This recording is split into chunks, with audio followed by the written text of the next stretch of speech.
In this video, I'm going to give you 6 exercises that you can work on to transition from downward dog to a forward fold via a handstand. We're going to start off small, and the exercises are going to build up in their difficulty. And if you drill these exercises, you'll develop your handstand balance at the same time. So the first thing I want you to do is to start from downward dog. And I want you to jump so that your feet land between your hands.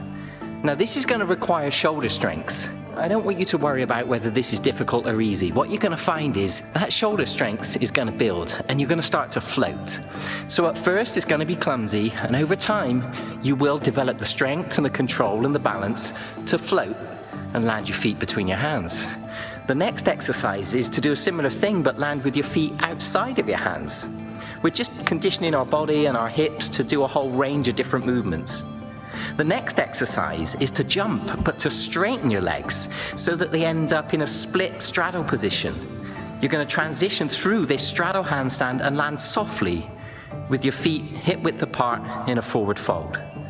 The next exercise is to keep your feet together, keep your legs straight so that you're jumping forward in a pike configuration.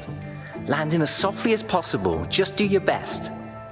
The next exercise is jump to a tuck position with your bum over your head. If you're concerned about falling over, put a crash mat in front of you, or do it right next to the wall so that you get used to being upside down. Or work with a friend who can spot you. The last and the final piece, once you're balancing in tuck, is to straighten your legs up to a straight handstand, keep the legs straight as you pike down, and land softly in your forward fold.